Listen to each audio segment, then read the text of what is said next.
Hi, everyone. My name is John DePietro. I'm Bob Zagami with the Camper Report Show. And on today's Camper Report Show, we are going to talk with a very special guest to tell us exactly how you should be selling your RV, what you need to do to get the most for your RV. How about you? I've got Phil Savard from Gulfstream Coach. We haven't had Gulfstream on for a long time, and he's here at the convention in Las Vegas, and I'm going to be doing his interview shortly after this one. Okay. And as we continue with the news segment, we're going to be talking to you directly from Las Vegas with all the news from the big convention that's going on out there. This is what, Bob? The Camper Report Show. Stay with us, everyone. Hey, everybody, it's John from the Camper Report Show, and I want to introduce you to RV Mattress by Brooklyn Bedding. Now, Brooklyn Bedding will make a mattress to fit any size RV.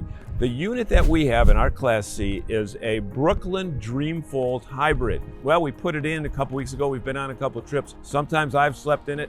When I've gone out alone, my wife has slept in it. And you know what? We both had great nights sleeps. You know, they have their own factory right in Arizona, so that gives them strict quality control. It was easy and fun to set up. You hear that? Wow. It's less than 30 seconds. So, that is luxury. Now, the thing I like best about this, there is a 120-night sleep trial. 4 months you can try this out. And guess what? It's got a 10-year warranty. We've had it for 2 weeks. Here's the reason I like it. It fits perfectly here where the old mattress was. It was easy to buy. You just go online and there's every choice imaginable, which says a lot because the RV biz has a million different sizes of mattresses. But that's not all. Be sure to explore all of their outstanding sales throughout the month of November. These are going to be the biggest deals of the year, reaching up to 30% off. Don't miss your chance to enhance your sleep quality. Visit rvmattress.com today. And remember, once November is over, so are these incredible deals. Hey, everybody, welcome back to the news segment of the Camper Report Show. My name is John DePietro. Over there, way over there, it's Bob Zagami. He's in Las Vegas. And you know what? I know you've already seen the people from RV Business and Woodall's Campground Magazine, but we are going to be doing our news segment live with you as our guest. So why don't you do this? Tell us where you are, what the name of the convention is, and then I'll have a couple more questions for you. All right. I am in Las Vegas, Nevada at the RVDA Annual Convention and Expo, the number one meeting for RV dealers in the country. There are over 1,600 dealers here for educational sessions and networking, and it's a great, great convention. Okay. So I'm told that you are at Paris, right? I am at Paris, and we're at the Paris Convention. You can see a little bit of it behind me. The exhibit hall is still open, starting to dwindle a little bit. It closes at 3 o'clock today. And right now it's 2 o'clock, something like that, here in Las Vegas. Okay. So you had mentioned before 1,600 people that are there, dealers from all over the United States, general managers, owners, sales managers, et cetera. What is the mood at this year's convention, Bob? Well, you know, it's got everybody excited, John. The resilience of RV dealers is well known over the years through many peaks and valleys in terms of sales and recessions and high economic times. So everybody is in a really good mood about going into 2024. They know it's challenged, but they're managing their business. And that's one of the reasons why they come here. They get financial seminars. They're talking about improving F&I, improving the service operations, learning new sales techniques. I mean, one of the most popular sessions this week, believe it or not, was AI and a presentation by Ron Wheeler on Chat GPT. And I've played with it, and I used to think I know a little bit about it. I came out of that session feeling like a dummy. And all of the sessions are like that. So the mood is incredible. Okay. So the gist of this show, this is a dealer show, not a manufacturer. So you won't see whole bunches of new units that are being displayed for next year. These are the dealers really learning how to be better dealers and learning how to sell, right? Yeah, but there are some products here. Some companies, especially new ones coming into the industry, come to this show to try to find new dealers, and this is a great place to do it. So there's about 25 units on display. Forest River has a very large display. Oliver Trailers, which is now setting up dealers across the country, they're here. So there are some products, and dealers can pick up new product lines while they're here. And it's kind of different than open house or a big mass RV show in the sense that you get to spend a lot of quality time with the vendors who have brought RVs into the show. Any accessories that are there that are a surprise to you to see something that's added onto the RVs? Anything new? Lithium batteries were big 4 or 5 years ago, and solar was big 6 or 7 years ago. Is there any one thing about connections or connectivity or that type thing? A lot of new platforms, social media platforms, trying to break into the RV industry, and that's kind of difficult. I was surprised that we don't see electric bike manufacturers here. In the past, we've had distributors for that, but that's almost becoming mainstream in the industry. So again, the products that we see are most likely to be leading edge products, other than various changes in software products, dealer management software, F&I software, products like that. Okay. So as we turn the page on 23 and head toward 24, optimism is coming back, and everything seems to be heading in the right direction. I would say so. I think that the vendors that are here have spent a lot of money to be in this audience, and some of the CEOs are here. I had a cup of coffee with Bob Martin this morning from Thor Industries, talking about the industry. He's cautiously optimistic about what is there, because the industry is bringing new products out for the consumers. So because it's not a consumer show, we're not going to see a lot of the heavy hardware in terms of trailers or motorhomes themselves. So great. Hey, we know that you've got today is Wednesday. You got a couple more days there. And tonight we have the Top 50 RV Business Dealer of the Year Awards. I'll be attending that. And then tomorrow, it finishes up tomorrow about 5 o'clock in the afternoon, and I will take a red eye home tomorrow night. It's been a long week. There we go. Okay, Bob Zagami, and I know you've seen Kessler, and I've talked to Ben. Ben is at another convention, and they are our partners here in putting this weekly Camper Report show on. So with that being said, we want to let you get back to the partying, and I'll do all the work. I don't mind doing all the work back at the ranch while you party hardy in Las Vegas. And you know what, John? I don't mind letting you do all the work. Yeah. Okay, Bob. Okay, everybody. This is the Camper Report show. Stay with us. We have 2 great features coming right up, right here. Thanks.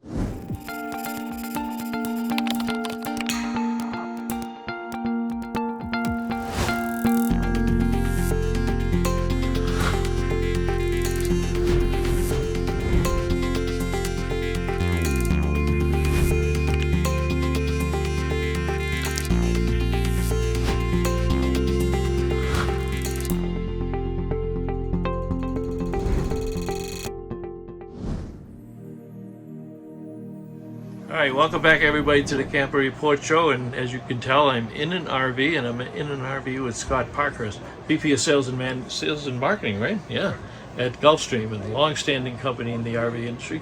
Scott, great to meet you, and Thank you. We're kind of at the tail end of the show here for Wednesday anyways. We got tomorrow for 3 or 4 more hours.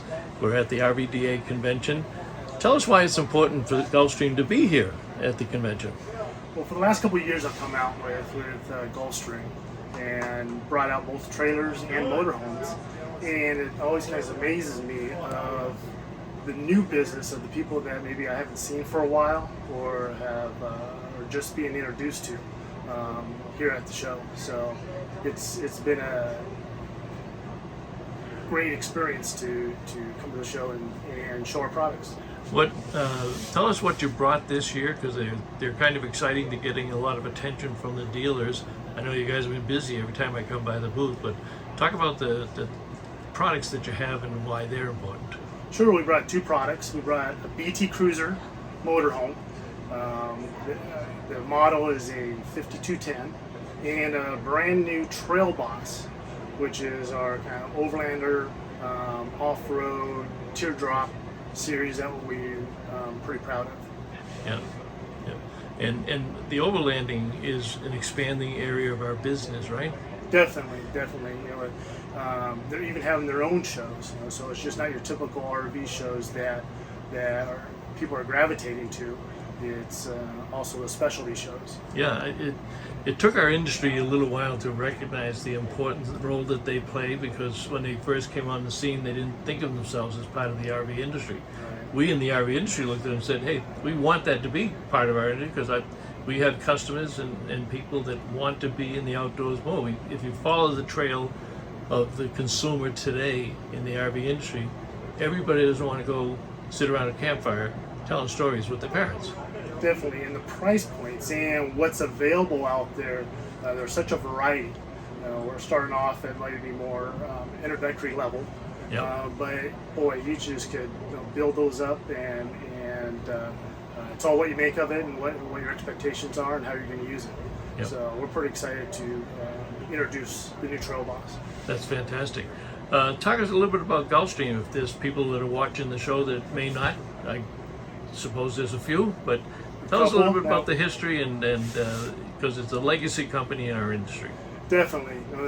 Gulfstream has been around for 40 years, all owned by the same family. Dan Shea, who's the current owner, has been involved in business for since he was a teenager. He's second generation. We actually have a third generation working at Gulfstream now. So the longevity is out in front of us. Yeah. I was telling you earlier, I think I did my first interview with Gulfstream about 25 years ago. I've been writing and consulting in the industry for 27 years, but it was around 25 years ago. It was when they actually brought out one of the first Super Cs on the Chevy chassis. Sure. So they're a well-respected manufacturer. And is all the manufacturing still in Napanee? All the manufacturing, the headquarters in Napanee, Yep. It's around Napanee, our lamination facility down in Etna Green, which is about 20 miles south, and that's where we build our vintage cruisers, which are very identifiable out in the marketplace. That's a very interesting product line. It's done very well for you too. Very much so. Talk, because you have a variety of products in the industry, talk about the demographics of who your marketplace is these days. Oh boy, we.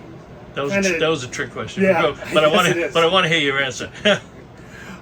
We have product that anybody just starting out in camping can get into and enjoy, and then we can take them up to our lamination product in our towables, up to our motorized product. So we have a little bit of variety for everybody, and just trying to do things maybe a little bit different to identify Gulfstream as maybe just not your typical RV out there, but doing some special stuff. And the BT Cruiser is one of those products that is kind of a niche specialty market that it continues to grow. Yep. Now, you have a very well-respected dealer community that have been with you. Sometimes dealers come and go, sometimes product lines come and go, but Gulfstream dealers have been very loyal to the company, but Gulfstream has been very loyal to the dealers. Talk about the relationship and what's different about a Gulfstream dealer. Well, it's interesting to have some of those long-term relationships and talking to those dealers. And Dan and Phil Savari, our president, are very involved with dealer development and dealer relationships. So it's always fun to talk to our dealers, and they might bring up a story from 30 years ago where they had done business with Dan's father. And they remember the kid at that time, which was Dan. Yeah. So it's the relationships are important as they are for this business. Well, and it's also kind of one of those businesses where even though we have a lot of mega dealers and big corporations, we still have throughout the country. I know we do up in New England.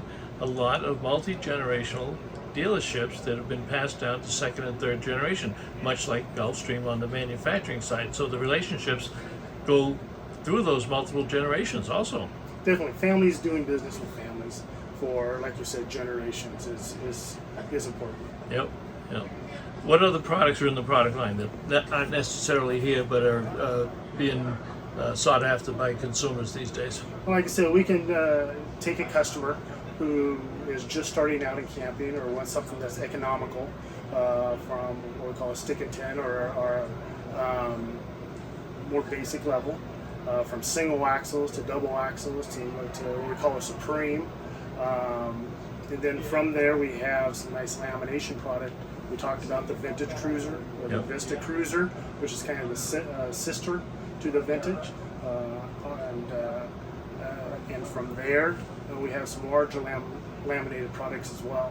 So as far as the trailer goes, we can pretty much encompass all aspects of the different markets that's available out there. What's the largest trailer that you make? It's the Envision. Is the Envision trailer, which is a laminated product, and it can have a couple different slides, 35 feet long, with all the amenities that you would expect in a top-notch trailer. Mm-hmm.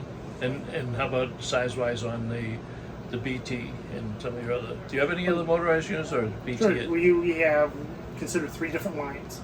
The BT Cruiser, which goes up from about 22.5 feet to 25 feet.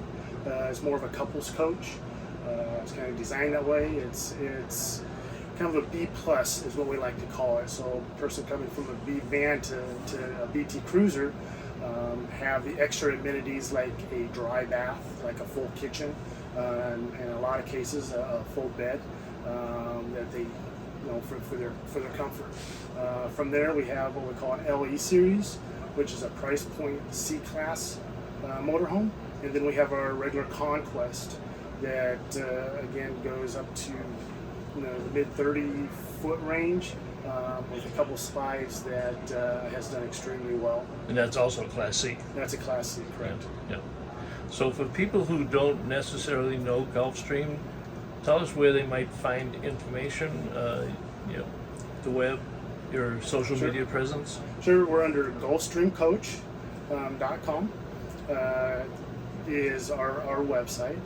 We also have a YouTube channel, Gulfstream Coach as well, that we post videos. We try to do that pretty regular over the last, I want to say, 6-8 months. And try to do it either on a weekly or bi-weekly basis with additional information. Just start off with also on our website, Camp Gulfstream, that has additional information about the product and a lot of the components that we use in the trailer as well. Yeah, that's important. I see that as a trend in our industry, which is good. It's not all about selling the product.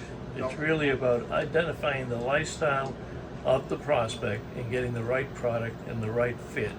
And more companies, and I'm glad to see you doing it too, are putting that other information on there so you start to expand the relationship. It's about the comfort level and the experience. We want to make sure everybody has a good experience and availability to the information that's out there.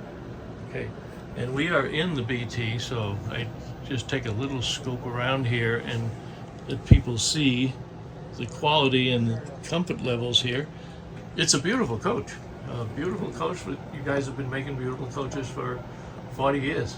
And well made. When you spanned around, you probably saw the award back there. That's a DSI award. It comes from different dealers, from the dealer body. Is it within shot? Yeah, it's right behind the range there. Oh, there it is. Yeah, that's right. And that's based on quality, sellability, serviceability, and that's voted on by the dealers. And you've won that for several years. Many years in a row. Yeah, it's not a one-time thing with Gulfstream. No. All right, I guess it's been Scott Farkas, VP of Sales and Marketing here at Gulfstream Coach. Scott, thank you very much for taking the time, especially on the busy show as we wind down here. Thank you very much. Thank you.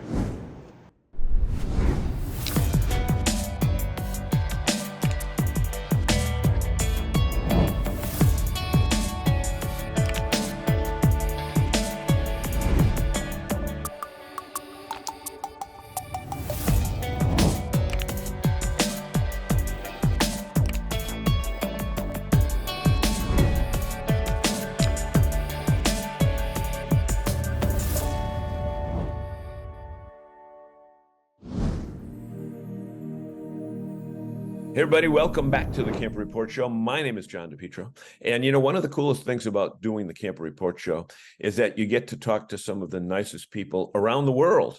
And we are talking again to Peggy Dent. When we talked to her last, she was somewhere out in the mountain time zone, but now you're in the Atlantic time zone. Peggy, first of all, welcome back. And secondly, Hello. tell us how you got from the mountain time zone to the Atlantic time zone and where you are right now. Well, we came east so that we could go up to the maritime states, but then they closed the border for the pandemic. So we just stayed on the East Coast for 3 years and waited for the border to open. And then we came up to Canada, crossed in from New York into Quebec at the beginning of the summer, and we've been in the maritime states for the whole summer. And right now we're on PEI. You're Prince in Edward Prince Island. Edward Island, which is pretty much the lobster capital of the eastern part of the entire North American province, right? Right. And the other thing is there are clams everywhere. Clams. Clams, and you don't need a harvest license to go and enjoy them. Oh, so you can just get that little clam rake, Yep. and then you got to wash them out, right? Because you got a lot Yeah. of them. Okay, and we can tell you're in Canada because show us your official Canadian. Hey, I got my Hey, that's right. Canada shirt on. And that's what they say. Look, it's even got Vancouver and everything in it. So what we want to do is talk about one of the articles that I read that you did some meticulous research on, because it may be the point where some people are ready to sell their RV because they're ready to move on to another one, or they're ready to retire, or whatever the case may be. But selling an RV is a little bit more of a complicated procedure than selling a car, because number one, there's no Kelly Blue Book like there is with a car. But tell us some of the things that you found out. How can you figure out the value of your RV? Well, that's tricky because there is no Kelly Blue Book. There are so many unique configurations of RVs that they just can't do a Blue Book. And so and it changes constantly. So the only way you can really get a valuation is to consult somebody that's an expert that's literally has their finger on the pulse of the RV industry, so they know how prices are changing. And the best place, in my opinion, to do that is to get a free valuation from National Vehicle. That's it. That's their website, nationalvehicle.com. Okay. And if you get a hold of them on their website and tell them you're interested in learning what the value of your RV is, they'll interview you. And I actually went through this with them, and they interview you. They ask a gazillion questions. They write it all down, and then they do the research, and they will respond with a written valuation. Is there a fee for that, Becky? No, it's free. Whether you use their services later on to help sell it, or if you buy an RV from their website, it doesn't matter. The valuation is free. Okay. So, and there's something else that during the pandemic, people rushed out to buy RVs. The sales went through the roof. Through the roof. And the manufacturers couldn't keep up. So they ended up with these huge backlogs of orders. Like Winnebago had a $4.4 billion backlog by April of 2022. And their supply chain was all messed up. Their workforce was all messed up, and they couldn't get those back orders filled. Well, the problem that created for the consumer is if they really wanted an RV, they had to buy what was available. Yep. And many people, in my opinion, ended up with RVs that didn't fit well to their lifestyle or their desire. Right, because they had to buy what they wanted an RV, and they had to buy what was on the lot or wait a year and a half. Okay. Right. So they ended up with rigs that didn't work well for them, and now they're selling them. They're trading them in, they're selling them or whatever. And the used RV market is really, really doing well. The new RVs right now are down about new orders are down about 49%.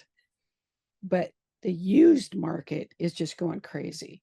And oh, by the way, the new orders are expected to get back to normal within the next 18 months. Okay. So that's a kind of a temporary thing. Okay. So now you've number one, you've made the decision that you're going to sell. Number two, you've kind of found out what the approximate value would be. Right. Now, from what I understand from the great research that you did, selling your RV is much like selling your home. You really got to get it picture perfect. So you got to prep it. So like if in Right. your own home, you got to declutter furniture that you don't need. You got to declutter boxes that are in corners. Same thing with the RV, right? You got to make it look saleable, almost like it was in the brochure when it was brand new. How do you do Right. Well, exactly what you said. You go through and just clean it like crazy, declutter it, and take very well lit pictures. Good pictures. More pictures is better. And then the other thing that most people don't realize is you can't park this in your driveway with a little for sale sign in the window and hope to God somebody will see it. That Yep. isn't going to get it done. Good. You need to advertise that motorhome for sale everywhere. Well, And there are several sources, right? yeah, that's a daunting process. How do you do that? How do you put it in all of the places where people are going to look for an RV? And, most people think, well, I'll just take it in and trade it in at a dealership. That's going to cost you up to 25% of the value of your rig. Because So that's not a viable option. the dealer's Parking gonna in your give you a driveway is wholesale not a price. viable option. Yep. So what are you going to do with it? You're going to advertise it on Facebook? Well, that's like a tiny little market compared to all the people who are shopping for it. So Now, again, National Vehicles has that solution for a ridiculously small amount of money. and there's RV Trader and so many other Right. places like that. Now, Peggy, one of the things that I know from being an RV owner just like you is that after people buy their unit, they do a lot of add-ons. They add on special accessories. Are those features that you have, like, say, for example, you've upgraded the TV, or you've upgraded the batteries to lithium-ion batteries, or you've, just, had a new tires put on, that type of thing. Are those features, do they come into play when you're determining how you're going to market it? Well, yes, it will increase the value if you are dealing with somebody that will recognize those improvements, solar panels and lithium batteries. Yep. I mean, a set of lithium batteries and a battery management system, that's several $1,000s. So ignoring that as a feature would just be crazy. So you've got to get somebody who recognizes what the value of all those upgrades are in today's market, not historically, but in today's market. Okay. So there are people that are meticulous in servicing their RV. I know people that change the oil every 5,000 miles when it doesn't have to be 10,000 miles. How important, Peggy, are service records that you have from authorized repair facilities? Do those make a difference?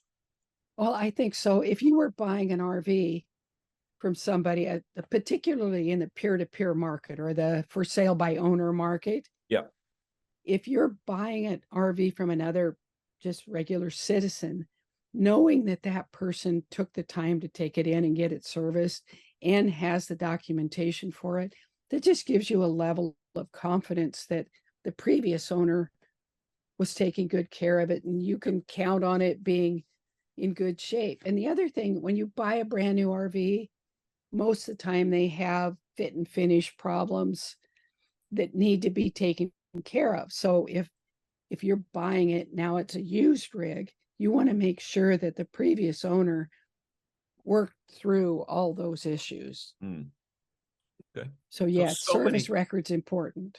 so many factors. And in your article, well, by the way, we'll put the link to the article. It appeared right here in Camper Report. We will have that link down below that people can read all the details. It is a situation that you kind of can control it based upon how much effort that you want to put into marketing your own product. And like you say, the easy way out, but the expensive way out is just to do a straight trade on your next unit. But keeping in mind that the dealer is going to give you the wholesale price and not the retail price. And, that is an important factor to consider. So we want to thank you so much. Any final comments on that? If you were to wrap it up in 30 seconds and tell somebody, look, this is the most important feature of selling. Yeah, there's something that they people need to realize. It's coming up on winter, and a lot of people have this attitude that, well, I'll just wait until spring. Yep. That is not a good idea. First of all, the rig gets older. Yep. Secondly, it's going to be exposed to winter weather. Even if it's indoors, it's getting older, and it's, something could happen. A tree limb could fall on it or whatever and ruin it, or just damage it. And with the rig getting older, it's like a car. The older it gets, the less value it has. Yep. And the idea that people don't buy RVs in the winter is crazy. People buy RVs all year long. Yeah. So if you've got a rig and you're ready to sell it, prep it, clean it, declutter it, take good photos, advertise it everywhere, and know what it's worth before you start, and get that from National Vehicles. There you go. Peggy, we want to thank you so much. I know you can continue your time in Canada. PEI, Prince Edward Island. And I'm sure that you'll be posting photos of the beauty of that province this time of year. It's just beautiful. It is amazing. And we'll have to have another segment with you about what it was like crossing into Canada, because there's so many people that are still hesitant to go across the border because probably a lot of unfounded thoughts about traveling. So okay, we'll do that. With that being said, our guest has been Peggy Dent, and you can see her work, which is absolutely amazing, at a pen in your hand, right? .com. Well, that's my website. Yeah. Okay. apeninyourhand.com. Peggy Dent, thank you so much. All right. Talk to you later, John. This is the Camper Report Show.